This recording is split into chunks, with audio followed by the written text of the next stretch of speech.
शांति।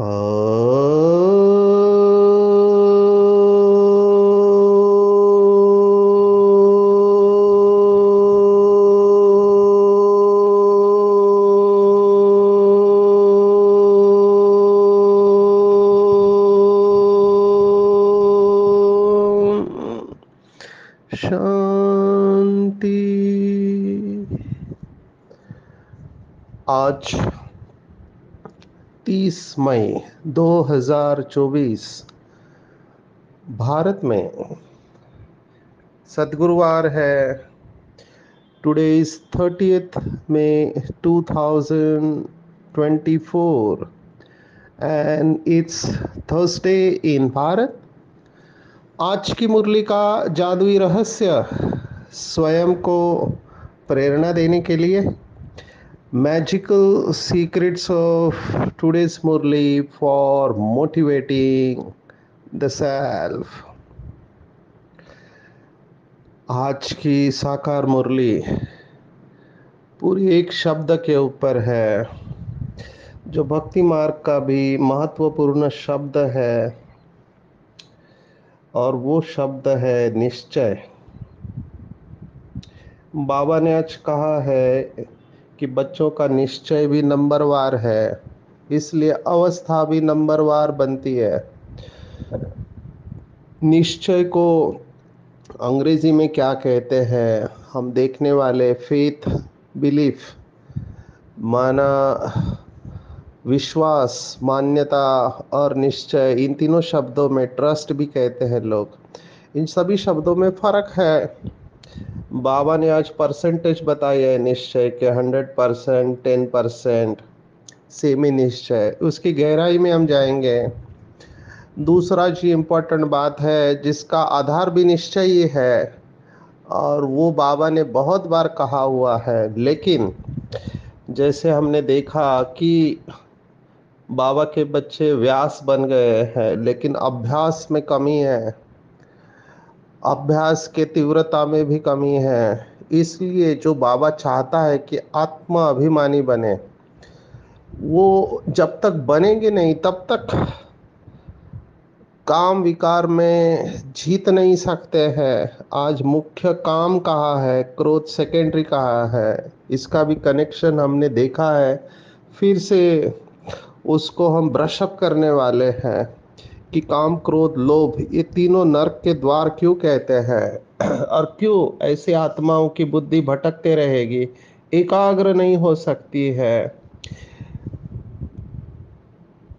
तीसरी बात जो आज की मुरली में आई है, बाबा देखो, ब्रह्मा बाबा से भी बुद्धि हमारी हटा रहा है। केवल शिव बाबा में ही बुद्धि जाए। वैसे ब्रह्मा की महिमा कम नहीं है, लेकिन फिर भी बाबा ब्रह्मा बाबा से भी हमारी बुद्धि हटाने के लिए कह रहा है कि सच्चा सदगुरु केवल एक बाप है। God is truth. इस बात को भी हम गहराई से देखेंगे, और कैसे अहम भाव से सेवा में विघ्न आता है और समय, मेहनत लगती, असंतुष्टता होते हैं। तो सेवा भाव की गहराई में जाएंगे, और कैसे ज्ञान के आधार पर अपने महीन आकर्षण वाले धागों से मुक्ति पा सकते हैं। ये सब बातें हम देखने वाले हैं। शुरुआत करना चाहूँगा निश्चय से। 3 शब्द है जो तीनों ही इम्पोर्टेंट है। त्रिमूर्ति बाप, उन्हें 3 शब्द बहुत अच्छे लगते हैं। ये भी एक पुरुषार्थ का अभ्यास हो सकता है कि त्रिमूर्ति शिव बाबा ने हमको 3 शब्द कौन कौन से दिए हुए, बहुत गहरे शब्द हैं। 3 शब्दों की अगर माला निकाले तो बहुत लंबी माला हो सकती है। जो भी बाबा के बच्चे मुरलियों का मनन चिंतन करते, नोट्स निकालते, एक अच्छे स्टूडेंट की तरह, वो इन 3 शब्दों का लिस्ट निकाल सकते हैं। मुझे ये अभी बहुत सारे शब्द याद आ रहे हैं, क्योंकि बहुत काल का इनके ऊपर चिंतन है, ताकि वो शक्ति स्वरूप बन जाए। किसी भी स्किल को, स्किल माना कला को अभ्यास करना पड़ता है। अगर आप गायक है तो गायकी का अभ्यास करना पड़ता है, रोज रियाज करना पड़ता है। अगर आप मार्शल आर्ट वाले हैं तो आपको मार्शल आर्ट का प्रैक्टिस करना पड़ेगा। हर चीज़ का अभ्यास होता है। ऐसे ही आध्यात्मिकता की भी साधना है। बार बार अभ्यास करेंगे तो विजयी बनेंगे। तो 3 शब्द बहुत सारे हैं। मुझे जो याद आ रहे हैं वो है दानी, महादानी और वरदानी। ये भी 3 शब्द है, तीनों ही बहुत इम्पोर्टेंट है। दूसरे 3 शब्द है ताश, तख्त और तिलक। ये भी 3 शब्द है। ऐसे अगर आप 3-3 शब्दों की माला निकाले तो बहुत श्रेष्ठ चिंतन हो सकता है। आज की मुरली में जो मुख्य शब्द आया है निश्चय, उसके साथ 3 शब्द है। इनफैक्ट हमारे बाबा के बच्चे जो गीत लिखने के लिए निमित्त है, मुझे पता नहीं ये गीत किसने लिखा है, लेकिन जिस भी बाबा के बच्चे ने लिखा है कमाल है उसके। वो शब्द इस तरह से है, आपने भी सुना होगा कि निश्चय ने निश्चिंत किया, निश्चित विजय हमारी। तो ये 3 शब्द है, निश्चय, निश्चिंत और निश्चित विजय। तीनों का कनेक्शन है। निश्चय के आधार पर निश्चिंत अवस्था आती है। अब ये निश्चिंत अवस्था भी बहुत ऊंची अवस्था है, संपूर्ण का लक्षण है। ब्रह्मा बाप की अवस्था थी, 300 लोगों के लिए भोजन नहीं है और भंडारी 11 बजे आके कहते हैं कि आटा खत्म हो गया है। ऐसे समय पर निश्चिंत रहना, मासी का घर नहीं है लेकिन ब्रह्मा बाबा निश्चिंत थे क्योंकि निश्चय पक्का था। मैं देख रहा हूँ बहुत सारे भाई बहने छोटा सा पेपर आ जाते हैं, हलचल में आ जाते हैं। अभी पेपर पेपर होता है, लेकिन हम अपने सोच से उस पेपर को छोटा और बड़ा कैटेगरी में डिवाइड करते हैं। पेपर पेपर होता है। बाबा कहता है कख का चोर सो लख का चोर। अंग्रेजी में कहते हैं यू कैनॉट बी 99% ऑनेस्ट। अगर आप 1% भी डिसऑनेस्ट है तो आपको ऑनेस्ट नहीं कहा जाएगा। ऐसे ही निश्चय 100% चाहिए। ऐसे नहीं मेरा 99% निश्चय है। बाबा ने आज निश्चय की परसेंटेज बताई है। कई बाबा के बच्चे बाबा को ये कहना पड़ रहा है, उनको लगता है कि उनका निश्चय है लेकिन है नहीं। कैसे बाबा कह रहे हैं? क्योंकि निश्चय बुद्धि विजयंती, ये शास्त्रों का वचन है। और संशय आत्मा विनश्यति। तो निश्चय नहीं है मतलब संशय है, दिन नहीं है मतलब रात है। तो अगर परिस्थिति आती है और परिस्थिति में मेरी विजय नहीं होती है तो रिट्रोस्पेक्टिवली उल्टा चेक करना चाहिए कहाँ निश्चय की कमी पड़ी। जब बाबा कह रहा है, गारंटी दे रहा है कि जिनका निश्चय पक्का है उनकी हार हो नहीं सकती है, तो निश्चय क्यों हिल रहा है? निश्चय हिलना नहीं चाहिए, क्योंकि निश्चय हिला तो चिंता की स्टेज आएगी। मेरा क्या होगा, पता नहीं मेरा क्या होगा, पता नहीं मेरा ड्रामा में पार्ट है या नहीं, पता नहीं मेरे संस्कार बदलेंगे या नहीं बदलेंगे, पता नहीं। ये पता नहीं का गीत गाते रहेंगे। आज बाबा ने कहा ज्ञान के आधार पर निश्चय है। ज्ञान के आधार पर, ज्ञान की अनुभूति, उसी को निश्चय कहते हैं। तो निश्चय होगा तो निश्चिंत अवस्था रहेगी और निश्चित विजयी रहेंगे। ये तीनों का कनेक्शन है। बाबा ने निश्चय के ऊपर बहुत सुंदर अव्यक्त वाणियां चलाई है। बाबा ने तो ऐसा जवाब दिया है कि कोई प्रश्न पूछ ही नहीं सकता, ना प्रश्न रहना चाहिए। बाबा कह रहा है कि निश्चय भी 4 बातों में होता है। बहुत सुंदर अव्यक्त वाणी है बाबा के कि 4 बातों में निश्चय होता है। जैसे कुर्सी के 4 पैर होते हैं, अगर एक पैर भी कमजोर है तो आप हलचल में आते रहेंगे, कभी भी गिर सकते हैं। ऐसे ही 4 बातों में निश्चय बाबा ने कहा है। एक, खुद में निश्चय। दूसरा, बाप में निश्चय।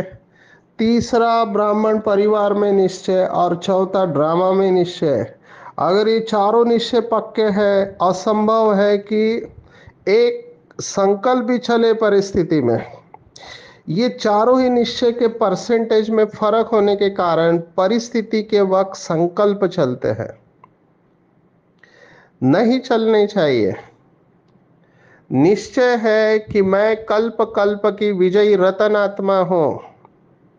निश्चय है कि मैं वही कल्प पहले वाली आत्मा हूं, ये वही कल्प पहले वाला शिव बाबा है, ये वही कल्प पहले वाला ब्राह्मण परिवार है, और ड्रामा एक्यूरेट कल्याणकारी है। तो हलचल में आने का प्रश्न ही नहीं आता है। और जिसका निश्चय पक्का है कि हमको पढ़ाने वाला स्वयं सुख और शांति का सागर बाप है, तो हलचल में आने का प्रश्न कहां से उठता है? देहधारियों की तरफ बुद्धि जाने का भी प्रश्न नहीं आता है। अगर जाती है इसका मतलब निश्चय में कमी ही कहेंगे, क्योंकि स्वयं भगवान जिसको ढूंढने के लिए दुनिया क्या क्या नहीं कर रही है। आज तो बाबा ने कड़े सन्यासी श्री रामकृष्ण परमहंस इनको भी याद किया है। तो इतना कड़ा सन्यासी होते हुए भी बाबा ने कहा उनको भी पुनर्जन्म में आना पड़ता है, हालांकि उनके फॉलोअर्स ये मानते नहीं है। कई संतों के फॉलोअर समझते हैं कि वो मुक्त हो गए, लेकिन स्वयं भगवान कह रहा है कि कोई वापस आया ही नहीं है। इवन धर्म स्थापकों को भी पुनर्जन्म में आना पड़ रहा है, तो बाकी का क्या? तो ये निश्चय पक्का होना चाहिए। अगर निश्चय पक्का है तो दूसरों के पास जाने का प्रश्न ही नहीं उठता है। मुझे कई लोग पूछते हैं बाबा के बच्चे कि ये तंत्र मंत्र वालों के पास प्रॉब्लम होते हैं तो जाना चाहिए कि नहीं जाना चाहिए।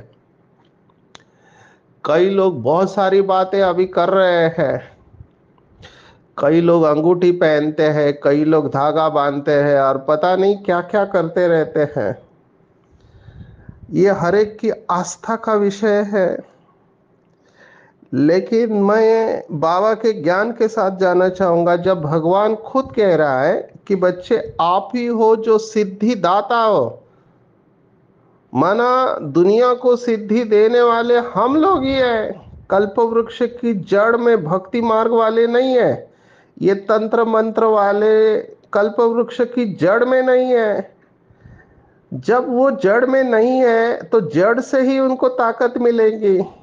ये जो भी चमत्कार दिखाने वाले हैं, ऐसे नहीं कि उनमें ताकत नहीं है। बाबा ने भी एक्नॉलेज किया है कि रिद्धि सिद्धि वालों में ताकत होती है, लेकिन वो अल्पकाल की होती है, और उसमें भी सतो रजो तमो तीन क्वालिटी होती है। तो जाना नहीं जाना ये हर एक का इंडिविजुअल प्रश्न है, लेकिन उनको ताकत देने वाली देवी आई है, शिव शक्ति आई है। तो ये फिट नहीं बैठता है कि हमारे द्वारा ही उनको शक्ति मिलती है तो हम उनके पास क्यों जाए।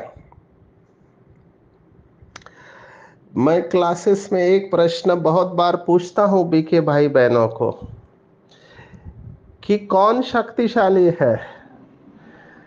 ड्रामा शक्तिशाली है या हम शक्तिशाली है? क्रिएटर ड्रामा है या हम है? ये बहुत ट्रिकी प्रश्न है, क्योंकि मैं स्टेज से जा रहा हूँ, गया हूँ, तो उस समय ये चिंतन चला कि बहुत पुरुषार्थ करने के बाद भी कई सारी बातें हैं जो होते रहती है। तो कई बार ऐसे लग सकता है कि ड्रामा हमसे ज़्यादा शक्तिशाली है, और बाबा कहता है कि आप क्रिएटर हो, आप मास्टर रचयिता हो। तो रचयिता हम है तो ड्रामा हमारी रचना है। तो रचना रचयिता से शक्तिशाली कैसे होगी? तो फिर चिंतन से जो भाई बहनों का फीडबैक है उससे एक बात पता चली, आप भी इसके ऊपर चिंतन करना। जब हमारी अवस्था शक्तिशाली होती है, जब हमारा योग शक्तिशाली होता है, तब हम मास्टर रचयिता है। और जब हमारा योग कमजोर होता है, तब ड्रामा हमको चला रहा होता है। इसके ऊपर बहुत गहन चिंतन मनन चाहिए, इसके ऊपर प्रश्न आ सकते हैं। तो मास्टर रचयिता की स्टेज में रहकर अपने ड्रामा को क्रिएट करना है और हमेशा निश्चय के आधार पर विजयी बनना है। क्योंकि निश्चय नहीं है तो बाबा श्री मुरली में कितनी सारी बातें बताते हैं, और भगवान हमको पढ़ा रहा है बाप टीचर सदगुरु बनकर, पालना पढ़ाई और वरदान, ये भी तीन बातें हैं। तो इतना सब कुछ भगवान कह रहा है तो उसके ऊपर 100% क्यों नहीं चल रहा है? क्योंकि जब बुद्धि में पक्का है कि भगवान कह रहा है तो उसके ऊपर डाउट क्यों ला रहा है कि ऐसा होता है क्या, ऐसा तो नहीं हो सकता, इतना तो चलता है। तो बाबा की बातों में प्रश्न उठना ही नहीं चाहिए, लेकिन अगर प्रश्न उठता है क्या होगा कैसे होगा तो कहेंगे निश्चय में कमी है। इसलिए निश्चय इतना इजी नहीं है। निश्चय को अंग्रेजी में फेथ कहते हैं। अंग्रेजी में कहावत है faith can move the mountains, Bible का है ये। अभी फेथ कैन मूव माउंटेन्स माना अगर आपका निश्चय है तो कहते हैं कि आप पहाड़ को भी हिला सकते हैं। अभी कहाँ पहाड़ और कहाँ हम, पहाड़ कोई कैसे हिला सकता है, लेकिन वो कहते हैं नहीं। अभी इसका भाव समझना चाहिए। किसी फादर ने कहा कि faith may not move the mountain but they give the power to climb the one। पहाड़ को हिलाना माना पहाड़ के ऊपर आप चढ़ पाते हो, ये फेथ के आधार पर होता है। भारत में संस्कृत में एक श्लोक है जो काफी प्रसिद्ध है भक्ति मार्ग में। वो कहते हैं कि मूकम करोति वाचालम पंगुम लंघयते गिरिम, माना जो गूंगा है उसको भी वाचा आ जाएगी। पंगु माना जो अपंग है, दिव्यांग है, वो भी पहाड़ पर चढ़ सकता है जब उसकी कृपा हो। यत कृपा तो महम परमानंद माधवम, माना जब उसकी कृपा है तो असंभव भी संभव हो जाता है। ये भक्ति मार्ग में परमात्मा की महिमा की हुई है। इसलिए लोग कृपा कृपा करो ऐसे भीख मांगते रहते हैं भगवान से, और भगवान कह रहा है कि कृपा मांगना नहीं है, करना है, खुद के ऊपर कृपा करना है। बाबा के कई बच्चों में ये भक्ति मार्ग के संस्कार रह जाते हैं कि वो मांगते रहते हैं, दे दो दे दो दे दो। बाबा आपको तो समझ में आ रहा है ना मेरे जीवन में कितनी समस्या है, क्या आपको दिखाई नहीं देता मैं इतना तकलीफ में हूँ? तो बाबा कह रहा है मांगो मत बच्चे, अधिकार से ले लो।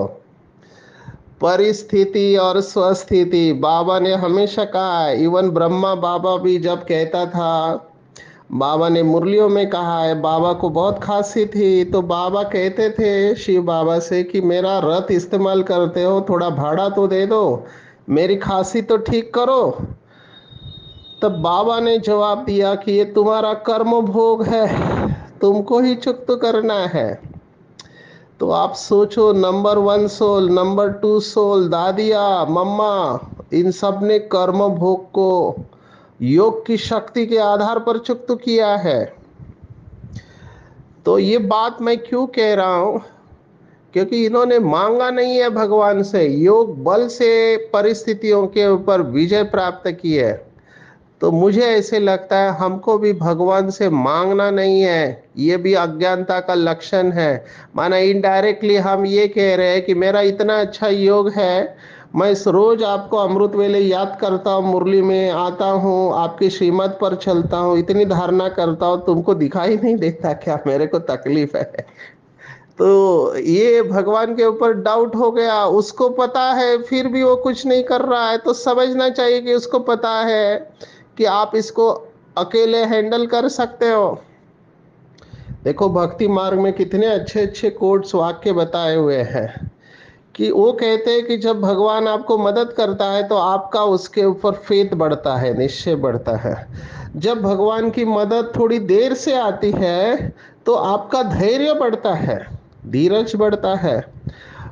और जब भगवान की मदद आती ही नहीं है तो समझ जाना चाहिए कि भगवान को ये पता है कि ये खुद ही इसको मैनेज कर सकते हैं। कितनी अच्छी बात भक्ति मार्ग वाले कहते हैं।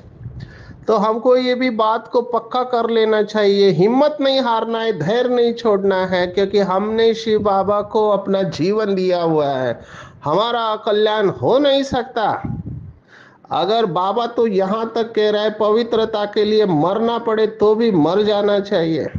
सोचो, तो इसके ऊपर चिंतन करें कि मेरा निश्चय कितना पक्का है। जितना निश्चय उतना याद पक्की रहेगी, और जितनी याद पक्की रहेगी उतना आत्मा अभिमानी बनना इजी रहेगा, और जितना आत्मा अभिमानी बनना इजी होगा उतना बुद्धि का भटकना बंद हो जाएगा और विकारी ख्यालात समाप्त हो जाएंगे।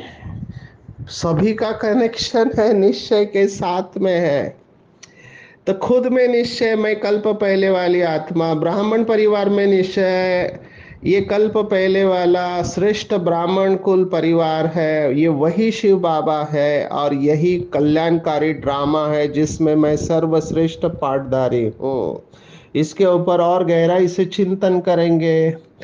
मैं आगे जाऊंगा क्योंकि बाकी के भी कई सारे पॉइंट है। बाबा ने आज प्यूरिटी को अंडरलाइन कराया है। कमाल है बाबा के बच्चों के, चारों तरफ काम विकार अपने चरम सीमा पर है, कदम कदम पर काम विकार है। और आज तो मोबाइल की वजह से हाथ में आ गया है काम विकार। तो इतना काम विकार चरम सीमा पर होते हुए भी बाबा के पवित्र बच्चे कमाल कर रहे हैं, क्योंकि उनको भी पता है पवित्रता के बगैर कुछ नहीं हो सकता। नंबर ही पवित्रता के आधार पर है। पवित्रता ही सुख शांति की जननी है।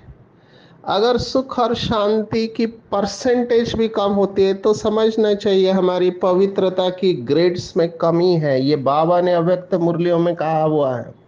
आज साकार मुरली में बाबा ने इतनी गहरी बात कही है, समझने वाला समझे। आज बाबा ने कहा कि कोई हमें टच भी नहीं करे, पूरा निर्विकारी बनना। ये बहुत सूक्ष्म बात है।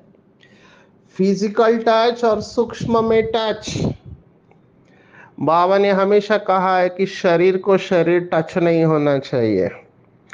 बाबा ने कहा कि ये बांस आती है विकारों की, कई सारे हमारे भाई बहने हैं जो शेक हैंड भी नहीं करते। अभी ये साइंटिफिक भी है कि शेक हैंड नहीं करना चाहिए, क्योंकि सामने वाले ने हाथ कहाँ कहाँ पे लगाया है हमको नहीं पता। कोविड में देखो लोग शेक हैंड नहीं करते थे, तब भारत की ये जो सभी प्रथाएं, नमस्कार करना, ये सबसे अच्छा है। विदेश में शेक हैंड करते हैं, भारत में नमस्कार करते हैं, नमस्ते करते हैं। बाबा भी बच्चों को नमस्ते करते हैं। तो टच नहीं करना चाहिए, क्योंकि सामने वाले की क्या वाइब्रेशन है पता नहीं चलता है। तो बाबा इसको भी अपवित्रता समझता है। सभी बाबा के बच्चे समझते हैं कि टच माना काम विकार, स्पर्श के बाद ही काम विकार होता है। काम विकार माना स्पर्श का सुख, इंद्रियों का सुख, ये स्पर्श से ही होता है। नाजुक त्वचाओं का स्पर्श होता है और फिर बॉडी कॉन्शियसनेस जागृत हो जाता है। ये तो हो गई स्थूल बात, लेकिन बाबा देखो हमको कहाँ तक लेके गया है। बाबा ने कहा सच्चे वैष्णव किसे कहते हैं। वो दुनिया में समझते हैं कि जो प्याज लहसुन नहीं खाते वो वैष्णव है, और बाबा कहता है कि किसी की निगेटिविटी भी हमारी बुद्धि में टच नहीं हो, वो है सच्चे वैष्णव। किसी की देह को देखना ये सच्चे वैष्णव का काम ही नहीं है, वो भी विकारी ख्यालात की दृष्टिकोण से। तो बाबा कितनी गहराई में लेके जा रहा है। इसलिए आप देखो बाबा ने आज कहा कि 8 ही पास होते हैं, क्योंकि ये बहुत ऊंची मंजिल है। मैंने पहले भी कोट बताया था, हिंदी में वो कहते हैं कि रास्ता अच्छा हो कि पता करो, रास्ता अगर अच्छा हो तो पता करो किधर जाता है, लेकिन अगर मंजिल अच्छी हो तो रास्ते की चिंता मत करो, चलते रहो। हमारी मंजिल बहुत ऊंची है, 100% पास मार्क्स लेने हैं तो 100% देही अभिमानी बनना पड़ेगा, और उसके लिए अभ्यास भी उतना ही करना पड़ेगा। मरने के लिए तैयार होना चाहिए, क्योंकि ये संस्कार हमको 100% देही अभिमानी बनने में विघ्न बनेंगे। और ये सब ज्ञान के आधार पर होता है। जितना ज्ञान की गहराई में जाएंगे, मुरली की गहराई में जाएंगे, अपनी बुद्धि पुरानी दुनिया शरीरों से निकाल के साधना करेंगे, तभी ये कर्मेंद्रिया वश होगी, जो हमारा अंतिम लक्ष्य है। हमारा लक्ष्य है माया जीत, कर्मेंद्रिय जीत और प्रकृति जीत। ये टाइटल हमको तभी प्राप्त होगा। तो इसके ऊपर चिंतन करेंगे कि मैं संपूर्ण निर्विकारी हूँ। आखिरी थॉट मैं दे रहा हूँ पवित्रता के ऊपर। ये भी बाबा ने मुरली में कहा था। बाबा ने कहा था अपवित्रता की अविद्या हो जाए, माना हमको पता ही नहीं चले कि अपवित्रता क्या होता है, इतना नेचुरल सोल कॉन्शियस हो जाए। मैं बड़ी दादी को देखता था, बड़ी दादी क्लास में जब मुरली में ऐसी बात आती थी कि कोई बाबा का बच्चा अगर ऐसा काम करता है जो नहीं करना चाहिए, तो बड़ी दादी कहती थी गंदा बच्चा, लेकिन चित्त में निगेटिविटी नहीं रखती है। तो बड़ी दादी का चेहरा मेरे आंखों के सामने आता है। क्या पालना दी होगी दादियों ने। अभी दादी ऐसी पालना दे रही है, तो आप सोचो कि ब्रह्मा बाबा और मम्मा की क्या पालना रही होगी। तो हम चिंतन करेंगे इसके ऊपर, और गहराई में जाके जो बाबा हमसे चाहता है संपूर्ण निर्विकारी, उस स्टेज की गहराई में जाएंगे। बाबा देखो बुद्धि ब्रह्मा से भी निकाल रहा है। आज तो बाबा ने कहा कुछ माताएं भी ऐसी है जो विकार के लिए बड़ा हंगामा करते हैं, नहीं तो भाइयों में प्रिडोमिनेंटली ये होता है, विकार तो किसी में भी होता है। तो इसके ऊपर चिंतन करेंगे। अपवित्रता की गहराई और है। लौकिक में भी कहते हैं कि ego is the root cause of suffering. अभिमान ही सभी समस्याओं की जड़ है। आज बाबा ने कहा कि हमारा जैसे श्वास सेवा है, तो सेवा में भी अहम भाव आ गया तो उसको सेवा भाव नहीं कह सकते। मैंने सेवा की तो फेल हो गए, कराने वाले ने करा दिया। जब अहम भाव मिक्स होता है तो बाबा ने कहा प्रॉब्लम्स होते हैं। कौन से प्रॉब्लम? मेहनत ज़्यादा लगेगी, समय भी ज़्यादा लगेगा, और स्वयं की संतुष्टि भी नहीं होगी। तो चेक करेंगे सेवा करते समय क्या मैं संतुष्ट हूँ और दूसरे भी संतुष्ट है, और मेहनत कर रहा हूँ, जबकि ये नेचुरल होना चाहिए। सेवा भाव बाबा ने कितना ऊंचा मार्क्स दिया है, देखो सेवा भाव को। सेवा तो सभी करते हैं, लेकिन उसमें भाव होना बहुत जरूरी है कि मैं निमित्त हूं।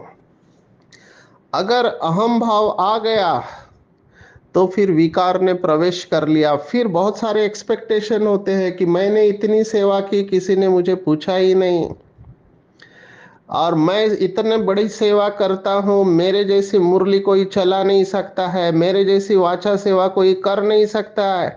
बहुत सारी सेवाएं हैं, लेकिन जिन बाबा के बच्चों के अंदर सेवा भाव होगा, वो स्वयं भी आगे बढ़ते और दूसरों को भी आगे बढ़ाते हैं। वे सदा उड़ती कला का अनुभव करते हैं। उनका उमंग उत्साह स्वयं को निर्विघ्न बनाता है और दूसरों का भी कल्याण करता है। बहुत गहरी बात है, इसके ऊपर चिंतन करेंगे। क्या मैं सदा उड़ती कला में रहता हूँ? क्या मैं निर्विघ्न रहता हूँ? तो बहुत सूक्ष्म गहराई में जाके ये सब जो महीन और आकर्षण करने वाले माया के धागे हैं जो बॉडी कॉन्शियसनेस में लाते हैं, उनको गहराई से मनन चिंतन करके याद के बल से जीतना है और अपनों को इन सब बंधनों से मुक्त करना है। आज की पूरी मुरली में टेक होम अगर आप मुझे कहें तो मैं कहूँगा फिर से निश्चय के फाउंडेशन को रिवाइज करके पक्का करना है कि मैं कल्प कल्प की विजयी रतन आत्मा हूँ। सफलता मेरा ईश्वरीय जन्म सिद्ध अधिकार है। मैं विघ्न विनाशक आत्मा हूँ।